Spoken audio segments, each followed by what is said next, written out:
Comme le temps approchait où Jésus allait être enlevé de ce monde, il prit avec courage la route de Jérusalem.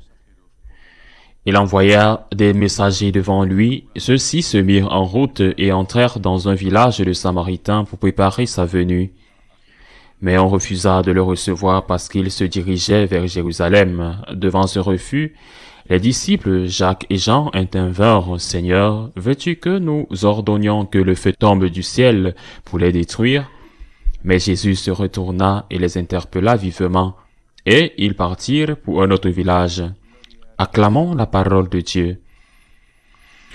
Je ne sais pas si le nom Boanerges, fils du tonnerre, a été donné par le Seigneur à Jacques et Jean, les fils Zébédée, à ce moment-là, ou s'il a été donné avant et que c'était un cas de plus, un exemple de plus du caractère que ces deux grands saints avaient. Ce n'est pas la voix de Jésus, c'est pourquoi le Seigneur les réprimande. Ce n'est pas la voix de Jésus.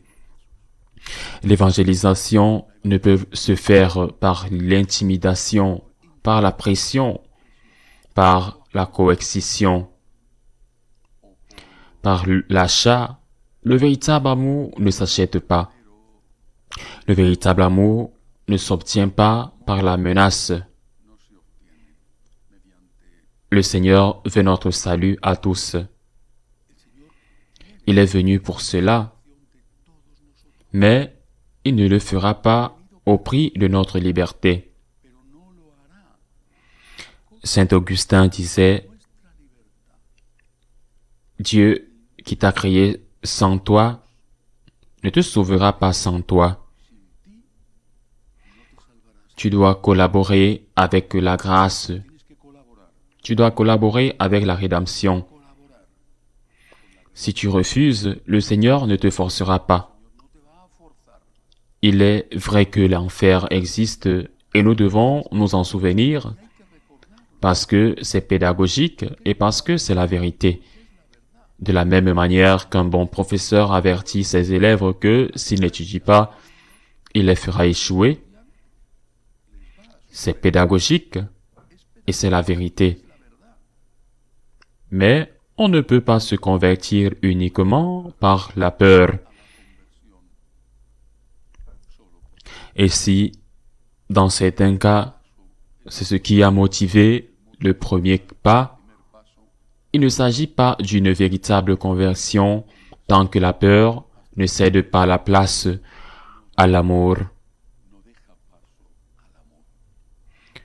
Comment devons-nous évangéliser?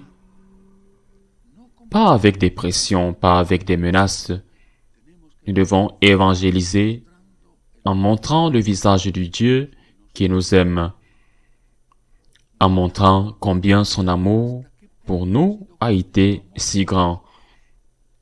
Et bien sûr, en disant la vérité, toute la vérité, non seulement que Dieu est amour, mais aussi que Dieu est juge, qu'il y a la vie éternelle, que nous serons jugés, et qu'il y a la vie éternelle, que nous serons jugés, et qu'il y a déjà un jugement qui a lieu ici sur terre, lorsque nous nous détournons volontairement de Dieu, et que ce jugement que nous subissons déjà ici sur terre se traduit par la souffrance que nous nous infligeons en nous-mêmes pour nous être éloignés de Dieu, c'est-à-dire pour avoir fait le mal.